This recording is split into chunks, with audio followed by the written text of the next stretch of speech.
5 അണ്ടിപ്പരിപ്പ്, 5 ബദാം, 4 ഈത്തപ്പഴം, കുറച്ച് വെള്ളം ഒഴിച്ച് കുറച്ച് സമയം ഒന്ന് കുതിരാൻ വേണ്ടി മാറ്റി വെക്കുക. അതുപോലെ തന്നെ 1 ടേബിൾ സ്പൂൺ കറുത്ത കസുകസ് കുറച്ച് വെള്ളം ഒഴിച്ച് കുറച്ച് സമയം കുതിരാൻ വേണ്ടി മാറ്റി വെക്കുക.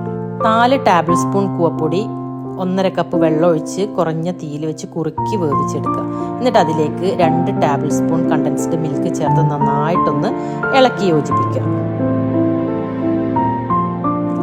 ഇനി ഇതിലേക്ക് നേരത്തെ കുതിരാൻ വേണ്ടി മാറ്റി വെച്ച അണ്ടിപ്പരിപ്പ്, ബദാം, ഈത്തപ്പഴം കുറച്ച് പാലിൽ അരച്ചെടുത്തത് ചേർത്ത് കൊടുക്കുക.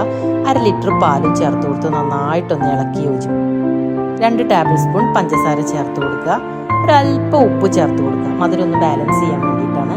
മധുരമുള്ള പച്ചമുന്തിരി വട്ടത്തിൽ മുറിച്ചത് 1/4 കപ്പ് ചേർത്ത് കൊടുക്കുക. ഉറുമാമ്പഴം, ആപ്പിൾ ചെറുതായിട്ട് മുറിച്ചതും ചേർത്ത് കൊടുക്കുക. നേരത്തെ കുതിരാൻ വേണ്ടി വെച്ച കസുകസ് 2 ടേബിൾ സ്പൂൺ ചേർത്ത് കൊടുക്കുക. എന്നിട്ട് നന്നായിട്ടൊന്ന് ഇളക്കി യോജിപ്പിച്ച് വേറൊരു പാത്രത്തിലോട്ട് ഒഴിച്ച് ആവശ്യത്തിനുള്ള ഐസ് ക്യൂബുകൾ ചേർത്ത് നന്നായിട്ടൊന്ന് ഇളക്കി യോജിപ്പിക്കുക. ഇപ്പോൾ നല്ല ചൂടാണല്ലോ, അപ്പോൾ ഈ നോമ്പുകാലത്ത് നമ്മുടെ ശരീരത്തെ തണുപ്പിക്കാൻ പറ്റിയ നല്ലൊരു ഹെൽത്തി ഡ്രിങ്ക് ഇവിടെ തയ്യാറായി കഴിഞ്ഞു. തീർച്ചയായിട്ടും നിങ്ങൾ എല്ലാവരും ഒന്ന് തയ്യാറാക്കി